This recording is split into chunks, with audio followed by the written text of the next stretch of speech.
17 years ago this week, on March 10th, 1997, came the debut of Raw is War, with all the new music, Marilyn Manson's The Beautiful People, new intro video, Pyro, Rampway, the giant Titantron that has largely remained unchanged after all these years. I mean, it's undergone some slight changes, and now they have the HD set where they can change the graphics and they can adapt it for whatever show they want. But let's be honest, when you look at the basic Raw setup now as compared to then, it doesn't look radically different. But this was a needed change at the time. Raw was kind of stagnant.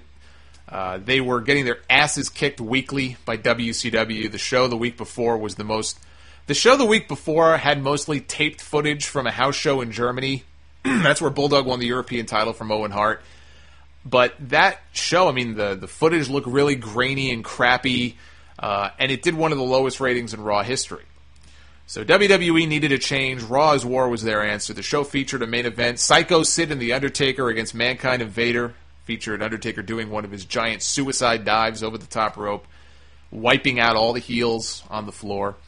And it also featured one of the more memorable segments in Raw history, the Great Debate between Jerry Lawler and Paul Heyman as Paulie Dangerously, the leader of ECW. WWE and ECW had a working arrangement at the time, and WWE was helping out Paul Heyman by doing an interpromotional angle and letting Heyman advertise their first pay-per-view, which was barely legal that year, April 13th.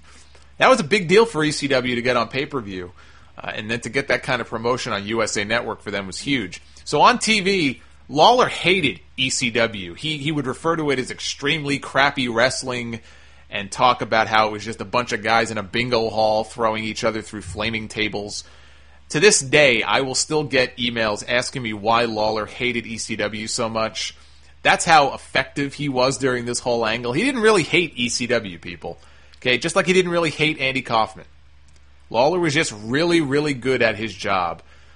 Do you think that if Lawler hated ECW so much, he would have agreed to go work a show for them in front of that crowd? I remember when Lawler invaded the ECW arena, the heat in that building when the lights went out and then they came back on and Lawler was standing there was incredible. And then he wrestled the match against Tommy Dreamer at another ECW show a couple of months later. But anyway, the Great Debate had Lawler and Heyman at a podium in the ring. Jim Ross was the moderator. And Lawler just kept insulting them. He said WWE sells out the Philadelphia Spectrum every time they run there, 20,000 people. Meanwhile, ECW brags about filling up a bingo hall with 1,100 people every month. Heyman had the ECW guys there with him. And so as Lawler is talking, they start circling the ring like sharks, tasting blood in the water. You see the Dudley Boys, Dreamer, Sandman, the Eliminators, all these guys just chomping at the bit, just waiting to kill Lawler. And then he and Heyman start shooting on each other. Lawler says Heyman must be a little light in the loafers, since all he's ever wanted to do is hang around these ECW guys. He hangs around a bunch of athletes because he can never be one himself. Heyman even made a crack about Lawler liking women much younger than him. You ought to get down on your hands and knees and thank your lucky stars that you're getting to plug a stinking pay-per-view on Monday Night Raw. Do you understand that? And why Vince McMahon allows it, I'll never know.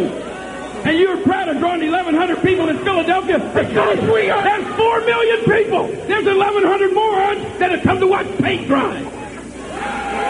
You want to shoot? Yeah, I'm shooting with you. That's right. Yeah. Hey, how you doing at the scene stars in Louisville, Jerry? Huh? Your own son! Don't call themselves Lawler! Why? Why? Because they're ashamed of your ass! We earn everything we got! We give these people their money's worth! You never earned anything in your life! You're a 35-year-old man who still lives with his mother and father! How old are you? Huh? If it wasn't for your mom and dad, who financed this bunch of crap, you wouldn't be anything. You understand that? So it all breaks down in the end. Lawler's in trouble. He says, don't make me call back there. I got friends. I'll bring them right out here. And Heyman's like, go ahead. Who do you got? Who do you got back there? So, of course, he calls to the back. Nobody comes out to his defense because nobody likes Jerry Lawler. And so Lawler bails out of the ring to safety to end the segment. A great, great segment. And a reminder of how awesome Jerry Lawler used to be and how awesome Paul Heyman still is to this day.